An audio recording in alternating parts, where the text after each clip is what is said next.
हर हर महादेव। आप सभी का स्वागत है मेरे चैनल पर। तो आज की वीडियो में मैं हनुमान जी के जन्म की कथा आपको सुनाऊंगी, पर उसके साथ उनकी जो माता अंजनी थी उनके पूर्व जन्म की कथा भी आपको आज सुनाऊंगी। तो माता अंजनी से हनुमान के जन्म की कथा तो आपने सुनी होगी, पर बहुत कम लोग जानते हैं कि जो अंजनी थी वो इंद्र के दरबार की एक अप्सरा थी। तो उनको कैसे धरती पे आना पड़ा। और चैनल पे न्यू है तो प्लीज़ सब्सक्राइब कर दीजिए मेरा चैनल। चलिए अपनी पुरानी कथा को आगे बढ़ाते हैं। हनुमान जी को मारुति यानी कि पवन पुत्र कहा जाता है, क्योंकि वह वायुदेव यानी कि पवन देव के पुत्र हैं। मारुति वायु के अनेक नामों में से एक है और मरुत के पुत्र के रूप में भगवान हनुमान को मारुति के रूप में जाना जाता है।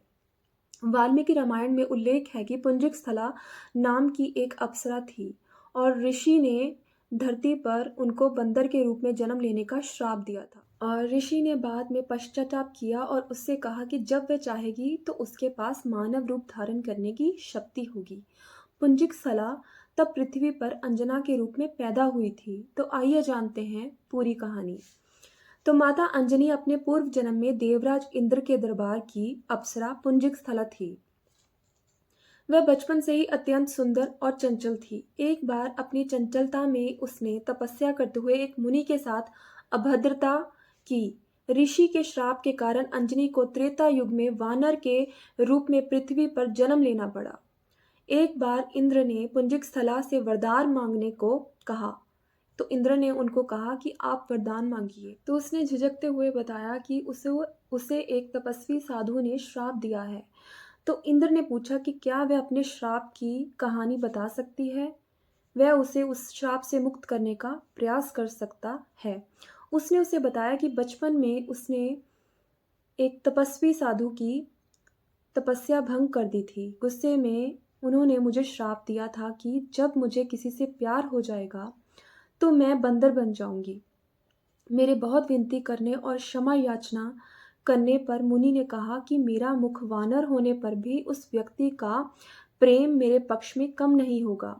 तुम एक ऐसे पुत्र को जन्म दोगी जिसकी कीर्ति तुम्हारा नाम युगों युगों तक अमर कर देगी।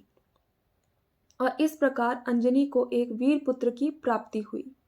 इस तरह पुंजिक स्थला ने सारी कहानी इंद्र को सुना डाली। इंद्रदेव ने उससे कहा कि श्राप से मुक्ति पाने के लिए पृथ्वी पर उनको रहना होगा और जहां वह अपने पति से मिलेगी और शिव के अवतार को जन्म देने के बाद अंजनी इस श्राप से मुक्त हो जाएगी। इंद्र की आज्ञा मानकर वो पृथ्वी पर आ गई और वह एक शिकारी के रूप में रहने लगी। वन में उसने एक शक्तिशाली युवक को शेर से लड़ते हुए देखा और उसकी ओर आकर्षित हो गई। जैसे ही उस व्यक्ति ने अंजनी को देखा, उसका चेहरा बंदर जैसा हो गया। अंजनी जोर जोर से रोने लगी। जब युवक उसके पास आया तो और उसके दर्द का कारण पूछा तो अंजनी ने अपना चेहरा छिपा लिया।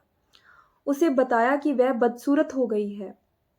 अपना परिचय देते हुए उस व्यक्ति ने कहा कि वह राज केसरी है जो जब चाहे मनुष्य रूप में आ सकता है। तो जैसे ही अंजनी ने अपना मुंह दिखाया तो दोनों एक दूसरे को प्यार करने से नहीं रोक पाए और केसरी और अंजनी ने जंगल में शादी कर ली।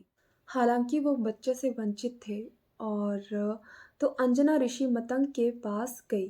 तब ऋषि मतंग ने उन्हें बताया कि पंपा सरोवर के पास दक्षिण दिशा में नारायण पर्वत पर नरसिंह आश्रम स्वामी तीर्थ है। वहाँ स्नान, ध्यान और 12 वर्ष तक व्रत करने से तुम्हें पुत्र की प्राप्ति होगी। अंजनी ने अपने पति केसरी के साथ मतंग ऋषि की आज्ञा लेकर तपस्या की और वे 12 वर्ष तक केवल हवा में जीवित रहे। अंजना की तपस्या से प्रसन्न होकर वायुदेव ने उनके कान में प्रवेश किया और उन्हें वरदान दिया कि तुम्हारे पास शिव के समान विश्वंधया महाबली जैसा पुत्र हो। इसके बाद वह शिव की पूजा और तपस्या में लीन थी। तब शिव ने प्रसन्न होकर उनसे वरदान मांगने को कहा। अंजना ने शिव से कहा कि साधु के श्राप से मुक्त होने के लिए उन्हें शिव के अवतार को जन्म देना होगा। इसीलिए शिव उनके गर्भ में एक बच्चे के रूप में जन्म लेते हैं। शिव तथास्तु कहकर गायब हो गए। तो इस घटना के एक दिन बाद अंजना शिव की पूजा कर ही रही थी कि दूसरी ओर अयोध्या में महाराजा दशरथ ने अपनी तीनों रानियों कौशल्या, सुमित्रा और केकई के साथ श्रृंगी ऋषि को कामेष्टि यज्ञ का पुत्र रत्न प्राप्त करने के लिए बुलाया। तो यज्ञ की पूर्ण आहुति पर अग्निदेव स्वयं प्रकट हुए और खीर का एक सुनहरा पात्र श्रृंगी को देते हुए कहा, ऋषिवर, ये खीर राजा की तीनों रानियों को खिला देना, राजा की इच्छा अवश्य पूरी होगी। लेकिन इसी दौरान एक चमत्कारी घटना घटी। एक पक्षी ने उसी खीर के कटोरे में से थोड़ी खीर निकाली और तपस्या कर रही अंजना के हाथों में गिरा दी। अंजना ने शिव का प्रसाद पर विचार किया और उसे स्वीकार कर लिया। तब त्रेता युग में चैत्र शुक्ल की पूर्णिमा के दिन हनुमान जी ने अंजना के पुत्र के रूप में जन्म लिया। अंजना के पुत्र होने के कारण हनुमान जी को आंजनेय से भी जाना जाता है, जिसका अर्थ है अंजना द्वारा निर्मित। तो शास्त्रों में हनुमान जी को वातात्मज भी कहा जाता है, अर्थात जो वायु से उत्पन्न हुए हों। इस तरह बजरंग बली का जन्म देने के लिए माता अंजनी धरती पर आई। आज की वीडियो से आपको आज नया सीखने को कुछ मिला होगा, कुछ नई बातों का पता लगा होगा।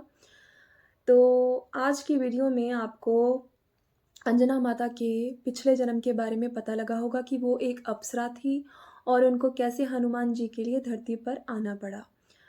तो अगर तो आपको ये वीडियो अच्छी लगती है तो प्लीज़ लाइक कीजिए, सब्सक्राइब कीजिए मेरा चैनल। तब तक के लिए हर हर महादेव।